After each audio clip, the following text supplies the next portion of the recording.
Hello guys, इस video में हम वायरस के बारे में कंप्लीट करेंगे। जो 5 किंगडम क्लासिफिकेशन वीटेकर ने दिया था, जिसको हम पहले मेंशन कर चुके हैं, उसमें ए सेलुलर ऑर्गेनिज्म जैसे कि वायरस, वायरॉइड एंड लाइकेन्स, इनके बारे में मेंशन नहीं किया गया था। उसको हम यहाँ पर ब्रीफली इंट्रोड्यूस करेंगे। यहाँ पर the viruses are non cellular, यानी इनका जो स्ट्रक्चर है वो सेल के जैसा नहीं होता, इसलिए तो ये प्रोकैरियोटिक है और ना यूकैरियोटिक है। नॉन सेल्यूलर ऑर्गेनिज्म कहलाते हैं ये, that are characterised by having an inert crystalline structure outside the living cell, यानी कि ये नॉन सेलुलर ऑर्गेनिज्म होते हैं जो कि जिनको किससे पहचाना जाता है, ये लिविंग सेल के बाहर ये क्रिस्टल की तरह स्ट्रक्चर, इनर्ट क्रिस्टलाइन स्ट्रक्चर की तरह बिहेव करते हैं, यानी कि ये एक तरह से निर्जीव की तरह, नॉन लिविंग थिंग की तरह बिहेव करते हैं। Once they infect a cell, they take over the mechanism of the host cell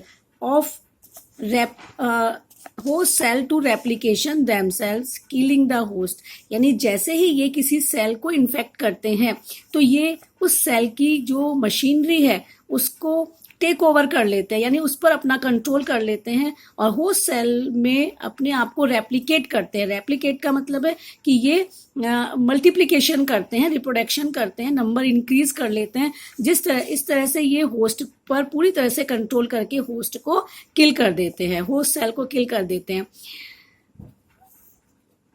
the name virus, that means virus जो नेम है वो उसका मतलब होता है विनोम, और इसको कहते हैं poisonous fluid, was given by Pasteur DJ Ivanovsky, इन्होंने दिया था ये जो नाम दिया था इन्होंने दिया था, और इसका मतलब होता है poisonous fluid. Recognise certain microbes as causes organism of the mosaic disease of tobacco, यानी कि इन्होंने टोबैको यानी तंबाकू, जो टोबैको की जो लीव्स होती है उसमें एक डिजीज देखी थी जिसको मोजेक डिजीज कहा था, मोजेक डिजीज ऑफ टोबैको, उसमें इसको इन्होंने आइडेंटिफाई किया था इन साइंटिस्ट ने। These were found to be smaller than bacteria because they passed through bacteria proof filters, यानी कि ये बैक्टीरिया से भी स्मॉल होते हैं क्योंकि ये बैक्टीरिया प्रूफ, यानी जो फिल्टर बैक्टीरिया को रोक देते हैं, तो बैक्टीरिया प्रूफ जो फिल्टर है उनसे भी पास हो जाते हैं, तो ये बैक्टीरिया से भी बहुत ही स्मॉल होते हैं। MW Bazirnik demonstrated that the extract of the infected plant of tobacco could cause infection in healthy plants, यानी कि इन साइंटिस्ट ने जो टोबैको प्लांट जो इन्फेक्टेड था उसका, टोबैको जो प्लांट था जिसमें ये डिजीज थी, टोबैको मोजेक वायरस डिजीज, उसके एक्सट्रैक्ट को उन्होंने हेल्दी प्लांट में इंजेक्ट किया था, तो हेल्दी प्लांट इन्फेक्टेड हो गया था, and called the fluid as contagium vivum fluidum. इसका मतलब होता है इन्फेक्शियस लिविंग फ्लूड। इस जो एक्सट्रैक्ट है इसको कहा था इन्फेक्शियस लिविंग फ्लूड कहा गया था। WM Stanley showed that virus could be crystallized, यानी इन्होंने वायरस को क्रिस्टलाइन फॉर्म में देखा था, and crystals consist largely of protein, और इसके जो क्रिस्टल्स होते हैं वो प्रोटीन्स के बने हुए होते हैं mainly. They are inert outside their specific host cell, यानी कि ये होस्ट सेल के बाहर ये इनर्ट होते हैं। इनर्ट का मतलब अक्रिय होता है, यानी कि एक तरह से नॉन लिविंग थिंग की तरह बिहेव करते हैं। वायरसेस आर ऑब्लिगेट पैरासाइट, ये ऑब्लिगेट पैरासाइट होते हैं। नेक्स्ट, अब हम वायरस का स्ट्रक्चर देखेंगे। इन एडिशन टू प्रोटीन, यानी ये प्रोटीन के तो बने होते ही हैं, साथ में इनमें जेनेटिक मटेरियल भी होता है। Viruses also contain genetic material that cause that could be either RNA और डीएनए, यानी ये जो जेनेटिक मटेरियल है या तो आरएनए का होता है या डीएनए का होता है। ये न्यूक्लिक एसिड होते हैं, जेनेटिक मटेरियल कहलाते हैं। आरएनए का फुल फॉर्म है राइबोज न्यूक्लिक एसिड और डीएनए का deoxyribose nucleic acid. No virus contain both, यानी दोनों, किसी भी वायरस में दोनों आरएनए और डीएनए दोनों नहीं होते, या तो जेनेटिक मटेरियल आरएनए होता है या डीएनए होता है। ए वायरस इज ए न्यूक्लियोप्रोटीन, यानी वायरस न्यूक्लियोप्रोटीन होता है, न्यूक्लिक एसिड होता है और प्रोटीन का बना हुआ होता है, इसलिए कह दिया न्यूक्लियोप्रोटीन होता है virus. And the genetic material is infectious, इसका जो जेनेटिक मटेरियल होता है वो ही इन्फेक्शियस होता है। In general viruses that infect plants that have single stranded RNA, यानी कि जनरली वो वायरस जो कि प्लांट को इन्फेक्टेड करते हैं वो उनमें सिंगल स्ट्रैंडेड आरएनए प्रेजेंट होता है।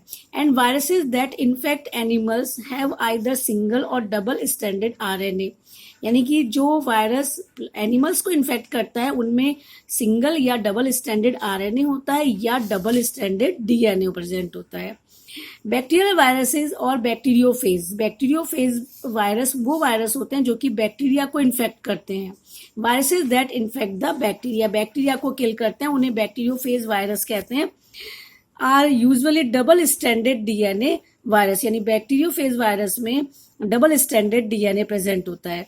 The protein code called capsid made of small subunits called capsomeres, यानी इसकी जो प्रोटीन कोट होती है उसे कहते हैं कैप्सिड, और ये कैप्सिड भी सब यूनिट से मिलकर बनती है जिसे कैप्सोमियर्स कहते हैं।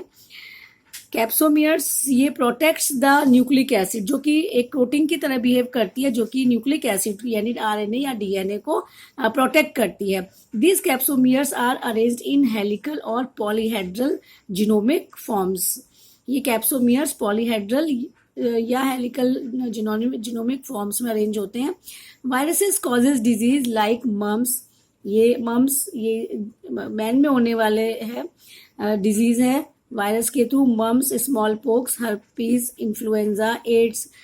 और एड्स के बारे में तो हमने पढ़ा, ये AIDS in human is also caused by virus, जो वायरस का नाम है HIV virus. In plants the symptoms can be mosaic formation, leaf rolling, यानी प्लांट्स जिनमें कि ये डिजीज जनरेट होती है, वायरस के थ्रू डिजीज होती है, उनमें लीफ रोल होने लगती है, कर्लिंग होने लगती है, येलोइश हो जाती है। वेन क्लियर, यानी वेन धीरे धीरे खत्म हो जाती है, डिजॉल्व हो जाती है। डॉर्फिंग, यानी प्लांट की जो स्टंटेड ग्रोथ, यानी प्लांट की ग्रोथ रुक जाती है। तो ये इसके सिम्टम्स थे अगर प्लांट में ये डिजीज जनरेट करता है तो ये हमारा वायरस कंप्लीट हो गया है। यहाँ आपके 2 वायरसेस के डायग्राम दिखाए गए हैं। ये है टोबैको मोज़ेक वायरस, यानी टोबैको की लीफ में डिजीज जनरेट करने वाला वायरस है जिसे टोबैको मोज़ेक वायरस कहते हैं। ये इसमें प्रोटीन का बना कैप्सिड है और ये single stranded RNA genetic material दिखाया गया है। इसी तरह से ये बैक्टीरियोफेज वायरस दिखाया गया है जो कि बैक्टीरिया को किल करता है। अगर इसका स्ट्रक्चर, ये हेड है और ये प्रोटीन का बना हुआ होता है जो कि पॉलीहेड्रल है, ये इसकी कॉलर, और यहाँ पर ये शीट और ये इसके टेल फाइबर्स होते हैं जिससे कि ये किसी भी होस्ट सेल को इन्फेक्ट करता है, उस पर अटैच हो जाता है। तो ये था बैक्टीरियोफेज वायरस का डायग्राम। तो नेक्स्ट जो वीडियो है उसमें हम पढ़ेंगे वायरॉइड्स, लाइकेंस और वीरियोन्स। Thank you.